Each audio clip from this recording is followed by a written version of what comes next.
আসসালামু আলাইকুম। আমি হোম মেকার মুন্না ব্লগসের মুন্নি। আজও হাজির হয়ে গেলাম ছোট্ট একটা ভিডিও নিয়ে। আশা করছি কাছে দূরের দেশ বিদেশ যেখান থেকে আমার এই ভিডিও দেখছেন বা দেখবেন সবাই ভালো আছেন। আমরা আলহামদুলিল্লাহ ভালো আছি। আজকের ভিডিওটা আবার একটু অন্যরকমের। তো সাংসারিক কাজের মধ্যে আজকে ছেলের পড়ার টেবিলটাকেই একটু পরিপাটি করব, তার জন্য চলে আসলাম।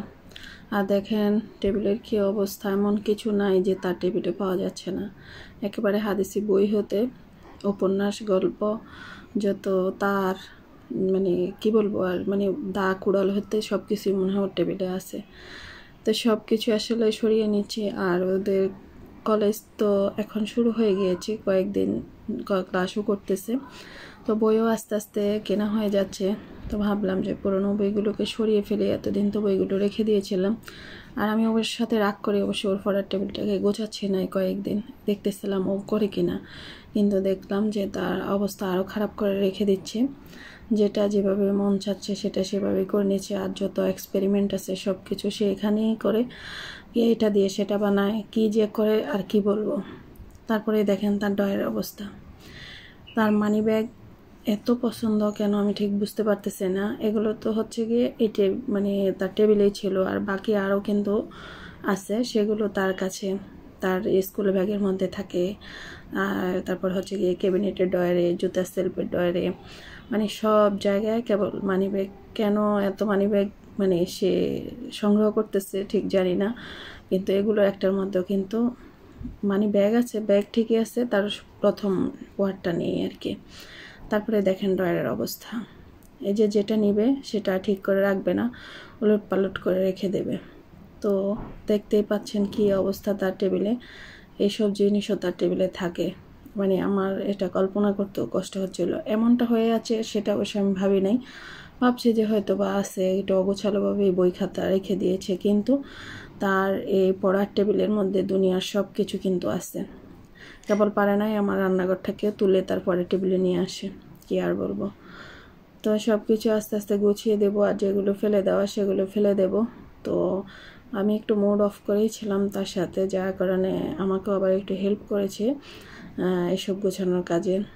তো সেগুলো গুছিয়ে নিচ্ছি। আর দেখেন এটা মেয়ের একটা কিন্তু সেটাও তার টেবিলে। আর এই যে বালি টালি জমে অবস্থা খুবই খারাপ ড্রয়ারটা নিচে, তো সেগুলো সব ড্রয়ারটা খুলে নিয়েছি। আর এদিকে এই পাল্লাটা খুলতে পারতেছে না, এটার যে হুকটা থাকে সেটাও ভেঙে ফেলেছে। তার এই পড়ার টেবিলটার বয়স বেশি দিন হয় না, হয়তো 1 বছর হবে, কিন্তু টেবিলের অবস্থা সে খারাপ করে ফেলেছে। কি করে টেবিলে ঠিক যাই না। তার পড়ার টেবিল তার আগেরটাও কিন্তু সে নষ্ট করে ফেলেছে, সেটা বাড়িতে ফাটিয়ে দিয়েছে। তারপর আবার এইটার এই অবস্থা। আর এই পাল্লার মধ্যে কী আছে দেখেন, এখানে যত ডায়েরির সমাহার, অনেক ডায়েরি তার মামা বিভিন্ন অকেশনে বিভিন্ন জায়গা থেকে পেয়েছে, সেগুলো তাদেরকে আবার গিফট করেছে, কিন্তু এখানে সব ডায়েরি। তো এসে এটাও গুছিয়ে নেব। তো সবগুলো কিন্তু আগে বের করে নিচ্ছি, তারপরে একটু ভালোভাবে মুছে নিতে হবে। প্রচুর বালি জমেছে, যে বললাম কয়েকদিন রাগ করে আর আমি গুছাই নাই এসব। ভেবেছিলাম হয়তো বা সে নিজেই এসব গুছিয়ে নেবে, কিন্তু সে আমার আশাই বৃথা আর কি। তো আমি নিজেই করে দিচ্ছি। আর রান্নাবান্নার প্যারা একটু কম ছিল, আর আগের দিনের সব কিছু রান্নাবান্না ছিল, মাংস টাংস রান্না ছিল, তার জন্য আর তারপরে টেবিলটা নিয়ে আজকে আমি করলাম। তো এই সব কিছু আস্তে বের করে নিচ্ছি, নেওয়ার পরে সব মুছে টুছে আবার ঠিক মতো জায়গা মতো সব কিছু রেখে দেব। তো এই যে এখান থেকে সরিয়ে নিয়েছি। আর এই বইগুলো হয়তো মেয়ের কাজে লাগতে পারে, জানি না দেশে কি অবস্থা, পড়ালেখার কি হবে না জানি না। এখনও পড়ালেখার কোনো গতি দেখতেছি না। গত সরকার কি করেছে সেটা তো সবাই জানি, তারপরে এখন যা হচ্ছে সেটাও একদম ঠিক হচ্ছে কি না সেটা আপনারাই ভালো জানেন। তো এই যে দেখেন টেবিলটা কিন্তু আমি যেগুলো রাখা সেগুলো রেখে দিয়েছি, আর যেগুলো ফেলে দেওয়া সেগুলো ফেলে দিয়েছি। আর এই যে ছোট ছোট কাটার রাবার টাবার যে আছে, এটা একটা এই যে সে তারই একটা বক্সের ঢাকনার মধ্যে সে রেখেছিল আগে, কিন্তু ওগুলো গোছালো ছিল, সেগুলো আবার সেমভাবে রেখে দিলাম। আর নিচের ড্রয়ারের মধ্যে কেবল ডায়েরিগুলো রেখে দিয়েছি। আর তার 9-10-এর যে বইগুলো ছিল সেই বইগুলো এখন আমি রেখে দেবো, হয়তো মেয়ের কাজে লাগতে পারে ক্লাস 10-এ উঠলে, তার জন্য।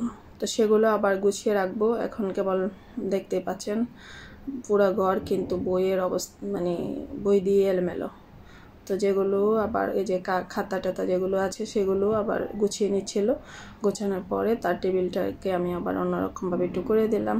জানি না সে কতক্ষণ রাখে এভাবে, নাকি সে আগে রূপে রূপান্তরিত করে তাও জানি না। তো একটা গাছ দিয়ে দিলাম, আর এই পাশে মানি প্ল্যান্ট, আর হচ্ছে একটা ক্যাকটাস দিয়ে দিয়েছি। আর মানে একটা মানে কি বলে কলমদানি দিলাম টেবিলের উপরে।